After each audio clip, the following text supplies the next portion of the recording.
In 1926, a man with one of the highest IQs in history died, broke, and alone. Why?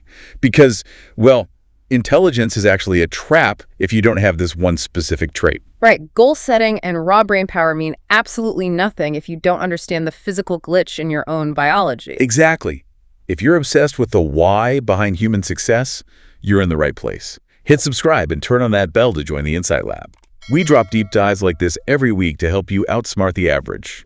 Now, let's get into the data. Most people think hard work or discipline is the answer. It's not. Today, we're breaking down the intelligence paradox and why your brain might literally be your own worst enemy. Okay, let's unpack this. Yeah. Because picture this scenario. I am guessing you have been exactly here before. It is 2 p.m. on a Tuesday. Yeah.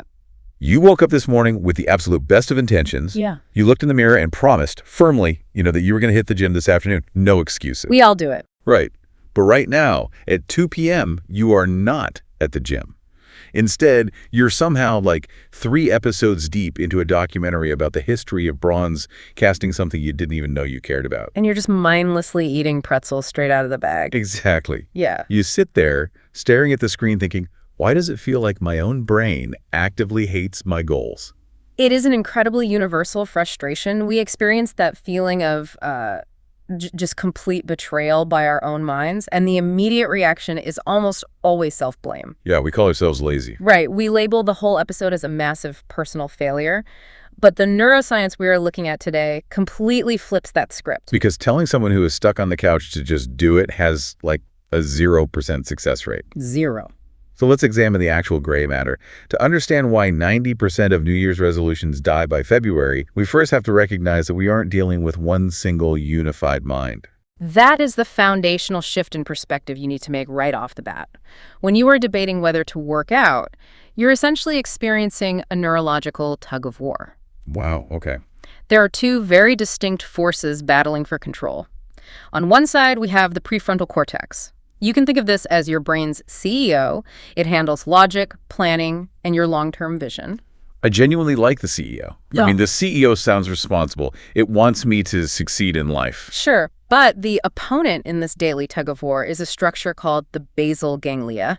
This is a much older, far more primal part of the brain. If the prefrontal cortex is the CEO, the basal ganglia is the ultimate efficiency expert. Okay. Its entire evolutionary purpose is to conserve energy. It loves established patterns, and it absolutely hates spending mental calories. So it puts things on autopilot. Oh, I've actually noticed this happening. It's like when I'm driving home from work and I suddenly pull into my driveway and realize I have absolutely no memory of the last 5 miles. That is the perfect example. That is the basal ganglia driving the car. But here is the critical flaw. It completely lacks a moral compass. Okay, what do you mean? It operates purely on mechanics. It cannot distinguish between a good habit, like morning yoga, and a bad habit, like doom scrolling on social media. It just sees a pattern and says, I'll take the wheel. So it's basically like a tired parent, the CEO, giving in to a stubborn toddler, the basal ganglia, at the end of a long day just to get some peace. That analogy maps perfectly to the biology, especially when we introduce cognitive load. The CEO requires an enormous amount of biological energy to run. When you're stressed or tired, those resources deplete. And the CEO loses its veto power. Exactly. The brain reverts to its lowest energy wiring to survive. That explains the afternoon crash. Yeah. But why does the autopilot always seem to default to the absolute worst habits? Like, why not just effortlessly do a quick breathing exercise instead of the pretzels? To understand that, we have to look at the fuel in the tank. We have to talk about dopamine. Now, we usually hear dopamine called the pleasure chemical, right? But the sources clarify it's actually an anticipation molecule. It's about craving. It changes everything about how we view motivation. Dopamine is entirely about the chase, not the catch. What's fascinating here is how the brain's reward circuit actually operates. When you encounter a cue, say your phone screen lighting up, your brain experiences a massive dopamine spike before you even touch the device. It's a biological signal telling your brain, hey, pay attention, something good might happen. Wait, is this why you can spend an entire hour scrolling on a short video app without actually enjoying a single video? You've hit on the exact mechanism. Your brain is just trapped in an anticipation loop because the dopamine already did its job at the start. Yes. By the time you start swiping, the dopamine has already peaked and is dropping. You aren't experiencing joy, you're experiencing relentless craving. And this explains the reward gap. Right, because if I think about eating steamed kale versus salty pretzels, the difference in desire is comical. And it's purely evolutionary. The pretzels provide massive, immediate sensory stimulation. To your primal basal ganglia, that registers as a huge survival win. Well, the kale does nothing for me right now. Exactly. Without an immediate chemical spike, the basal ganglia views eating the kale as a complete waste of energy. So we are essentially biologically rigged to fail at anything difficult. How do we possibly win? The hidden solution lies in neuroplasticity. To bridge that gap, you have to actively trick your nervous system by creating dopamine checkpoints. Here's where it gets really interesting. So we are essentially manufacturing our own cravings for the hard stuff. Precisely. When you finish a difficult task, like a grueling workout, you must celebrate it immediately. If you delay the celebration, the basal ganglia won't connect the action to a reward. But, I mean, does celebrating actually work if you know you're forcing it?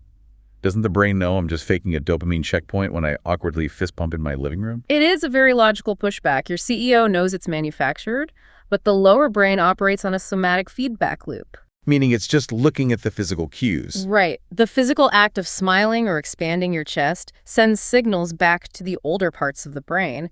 It doesn't grasp irony, it just registers physical success and releases dopamine. That is wild. We can just manually push the autopilot's buttons. Oh, okay. So moving from theory to practice, I want to give you guys the Insight Lab protocol. Yes, the elite habit framework. It's a 3-step mental check you can use tomorrow. So what's step 1?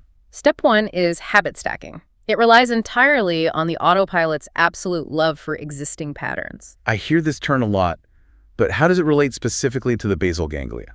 Think about your morning coffee. The neural pathways for making coffee are incredibly thick. They're a superhighway in your brain. Okay. Habit stacking is anchoring a brand new habit to that deeply hardwired routine. So if I want to start a daily mindfulness practice, I shouldn't try to find a random 20-minute block in my afternoon. Right. The activation energy for that is too high. Instead, you do 2 minutes of mindfulness while the coffee brews. So you're not building a new highway, you're just building a really efficient off-ramp. Exactly. But what if the existing habit doesn't have enough momentum? Like trying to go to the gym early in the morning. That brings us to step 2, friction reduction. You have to lower the mental effort required to initiate a task. I've actually tried this. Back when I attempted a 5 a.m. jogging habit, I realized that waking up in the dark and trying to find my shoes was just too much cognitive load. So I started putting my shoes right in front of the door. Which is the perfect application. You want to make the path so smooth that the basal ganglia just slides into it without needing the CEO at all. Okay, so we stack habits and reduce friction. But what is the final piece of the protocol to overcome that initial dread of a hard workout? The third piece is the 2-minute rule. And it might be the most crucial biological hack. You must scale down your new habit until it takes under 2 minutes. I have to admit, 2 minutes sounds entirely useless from a practical standpoint. Stretching for 2 minutes isn't going to help me lose 20 pounds. True, but you aren't trying to change your body in that specific moment. You are trying to change your brain. Oh, interesting.